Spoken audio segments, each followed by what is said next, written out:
அனைவருக்கும் வணக்கம். ரிஷபராசிக்காரர்களுக்கு தடம் மாறும் வாழ்க்கை என்று சொல்லக்கூடிய வகையில் ராசியின் அதிபதியாக இருக்கக்கூடிய சுக்கிரன் இந்த வேளையில் நீச்சம் பெறுகிறாருங்க. ரிஷபராசிக்காரர்களை பொறுத்த வரைக்கும் ராசியின் அதிபதியான சுக்கிரன் பொதுவாகவே நீச்சம் பெறுவது சாதகமற்ற அமைப்பாக பார்க்கப்படுகிறது. அவர் இந்த வேளையில் முற்றிலுமாக நீச்சம் பெற்ற அமைப்பில் வலம் வருவது உறுதியாகவே தடம் மாறும் வாழ்க்கை என்று சொல்லக்கூடிய வகையில் சில தவறான தொடர்புகளும் சில பழக்கங்களையும் கற்றுக்கொள்வதற்கான வாய்ப்புகள் இருக்கிறது. ஆனால் அதே வேளையில் நவகிரகங்களிலேயே மனித வாழ்க்கையை தலைகீழாக புரட்டி போடக்கூடிய அளவிற்கு செல்வ செழிப்பு, வசதி வாய்ப்பு, காதல் இவற்றின் அதிபதியாக கருதக்கூடிய சுக்கிரன் மிகவும் அபரிவிதமான மாற்றத்தை அள்ளி கொடுக்கக்கூடிய அமைப்பில் இந்த தருணத்தில் நீச்சம் பெற்றிருக்கிறார். பொதுவாக அவர் நீச்சம் பெறுவது நிச்சயம் சாதகமற்ற அமைப்புதான். ஆனால் அவர் இந்த தருணத்தில் நீச்சம் பெற்றிருந்தாலும் கூட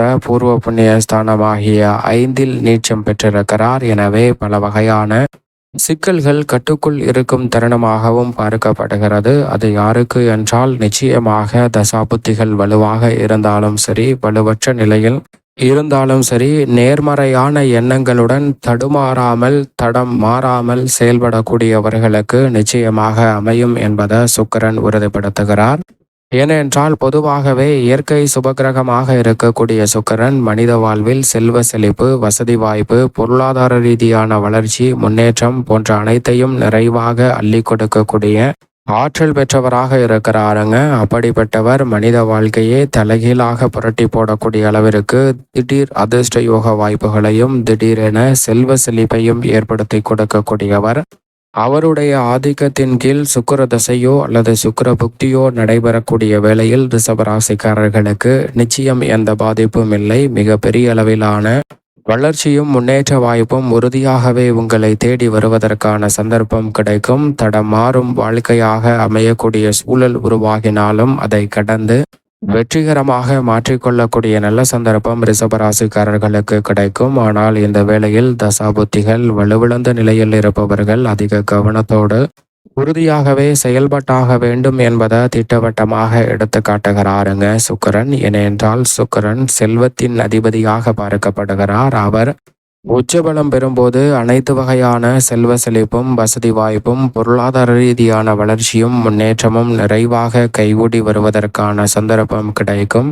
அதே சமயம் அவர் வலுவிழந்து வக்ரகதியில் திரும்பும் போதும், அதுபோன்று இந்த தருணத்தில் நீட்சம் அடையும் போதும் அவருடைய பலம் குறைகிறது. அவருடைய பலம் குறைவதன் காரணமாக பல சிக்கல்களை எதிர்பாராத வகையில் சந்திக்கக்கூடிய சூழல் உருவாகும். எனவே அதிக கவனத்தோடும் விழிப்புணர்வோடும் செயல்பட்டால் அந்த சிக்கல்களையும் சிரமங்களையும் தவிர்த்து சிறப்பான வளர்ச்சியையும் முன்னேற்றத்தையும் நிச்சயமாக சந்திக்கக்கூடிய நல்ல வாய்ப்பு உங்களை தேடி வரும் என்பதில் சந்தேகமே இல்லை. தற்போதிலிருந்து சுக்கிரன் சுமார் 25 நாட்கள் நீட்சம் பெற்ற அமைப்பில் வலம் வருகிறாருங்க. அதற்கு பிறகு நீட்ச நிவர்த்தி பெற்று வக்ரகதியில் திரும்பி பலம் பொருந்திய அமைப்பிற்கு மாறுவது நிறைந்த மாறுதலையும் முன்னேற்ற வாய்ப்பையும் உங்களுடைய வாழ்வில் ஏற்படுத்தி கொடுக்கும். எனவே இந்த தருணத்தில் அவர் நீட்சம் பெற்றிருக்கக்கூடிய வேளையில் கூடுதல் கவனத்துடனும் விழிப்புணர்வுடனும் செயல்பட்டால் பல சிரமங்களும் சிக்கல்களும் நிச்சயமாக விலகும். சிறப்பான வளர்ச்சியும் முன்னேற்ற வாய்ப்புகளும் அடுத்தடுத்து நிறைவாக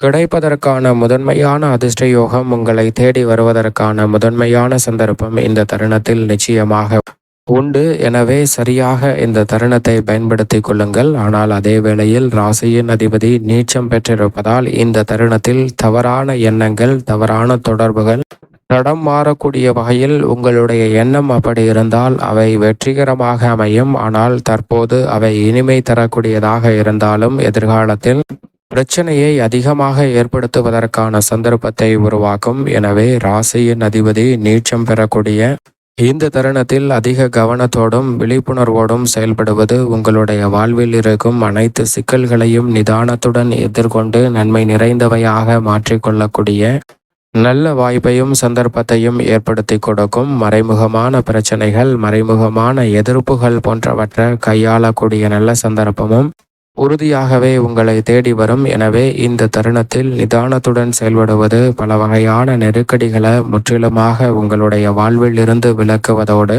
சிறப்பான வளர்ச்சிக்கு நிச்சயமாக அடித்தளமிட்டு கொடுக்கும். எனவே இந்த தருணத்தில் கூடுதல் கவனத்தோடும் விழிப்புணர்வோடும் செயல்பட்டால் பல வகையான சிரமங்களை ரிஷபராசிக்காரர்கள் உறுதியாக தவிர்க்க முடியும். இல்லை என்றால் சில சிரமங்கள் நீங்கள் எதிர்பார்ப்பதை விட அதிகரித்து கொண்டே செல்வதற்கான சூழல் உண்டு என்பதுதான் யதார்த்தமான உண்மை. அது மட்டுமல்லாது உங்களுக்கு நேராக ஒருவர் ஒரு மாதிரி பேசுவார்கள், ஆனால் உங்களுக்கு மறைமுகமாக இன்னொரு மாதிரி பேசுவார்கள். எனவே நேராக பேச துணிச்சல் இல்லாதவர்கள் மறைமுகமாக என்ன வேண்டுமானாலும் பேசி செல்லலாம் என்று இருந்து விடாதீர்கள். அதனால் சில சங்கடங்கள் வருவதற்கான சாத்தியக்கூறுகள் உண்டு. எனவே இந்த தருணத்தில் அதுபோன்ற விஷயங்களுக்கு இடம் கொடாமல் இருப்பது நல்லதாக பார்க்கப்படுகிறது. அதோடு மட்டுமல்லாது பூர்வ புண்ணிய ஸ்தானமாகிய 5ஆம் இடத்தில் நீச்சம் பெறுகிறார்.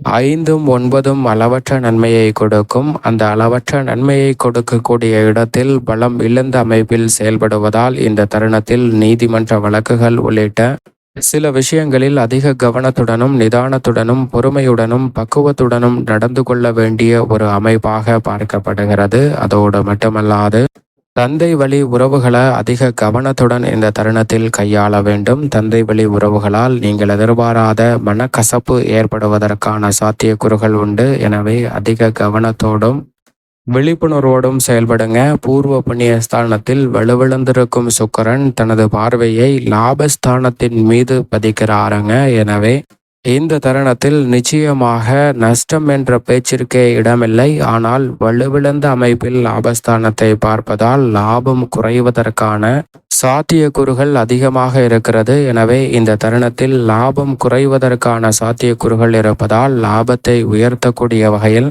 சில விஷயங்களை நுட்பமாகவும் நுணுக்கமாகவும் திட்டமிட வேண்டியது உங்களுடைய அவசியமாக இந்த தருணத்தில் பார்க்கப்படுகிறது. ஏனென்றால் திட்டமிடாமல் செய்யக்கூடிய காரியங்களில் பல சங்கடங்களும் சிரமங்களும் வருவதற்கான சாத்தியக்கூறுகள் உண்டு. எனவே இந்த தருணத்தில் திட்டமிட்டு செயல்படுவது நல்லது. லாப குறைவு ஏற்பட்டாலும் அதை சரி செய்யக்கூடிய வகையில் அடுத்தடுத்த வாய்ப்புகள் உங்களுக்கு கிடைக்கும். எனவே விழிப்புணர்வுடன் பொறுமையுடனும் நிதானத்துடனும் செயல்படுவது நல்லதாக பார்க்கப்படுகிறது. ஆனால் எப்படி பார்த்தாலும் ராசியின் அதிபதியாக திகழக்கூடியவர்தான் சுக்கிரன். அவர் வலுவிழந்த அமைப்பில் மிகவும் அதீத நன்மையை கொடுக்கக்கூடிய இடத்தில் இருந்தாலும் கூட கூடுதல் கவனத்துடன் இருக்க வேண்டிய ஒரு காலகட்டமாக பார்க்கப்படுகிறது. அதிலும் மிக முக்கியமான பிரச்சனையாக பார்க்கப்படுவது தடம் மாறும் வாழ்க்கையாக அமையுங்க. நீங்கள் நேர்வழியில் பயணிப்பதை விட ஷார்ட்கட் என்று சொல்லக்கூடிய வகையில் குறுக்கு வழியில் சில பணிகளை மேற்கொள்வதால் சிக்கல்கள் உருவாகலாம். அது போன்ற விஷயங்களில் அதிக கவனமும் விழிப்புணர்வும் இருந்தால் அதை சிரமத்தை தவிர்த்து சிறப்பான வளர்ச்சியை நிச்சயமாக உங்களுடைய வாழ்வில் உறுதியாகவே சந்திக்க முடியும். இந்த சிரமங்கள் அனைத்தையும் தவிர்த்து சிறப்பான முன்னேற்றத்தையும் வளர்ச்சியும் பெற வேண்டும் என்றால் சுக்கிரனின் தினம் என்று அழைக்கக்கூடிய வெள்ளிக்கிழமைகளில் விரதமிருந்து உறுதியாகவே ரிஷபராசிக்காரர்கள் அருகாமையில் உள்ள வராகி அம்மன் சன்னதி சென்று தீபம் ஏற்றி வழிபாடு செய்யுங்கள். அனைத்து வகையான தடைகளும் சிரமங்களும் விலகுவதோடு உங்களுடைய வாழ்வில் சிறப்பான வளர்ச்சியும் முன்னேற்றமும் நிச்சயம் நிறைவாக கைகூடி வரும் என்பதில் சந்தேகமே இல்லை. ரிஷபராசிக்காரர்களுக்கு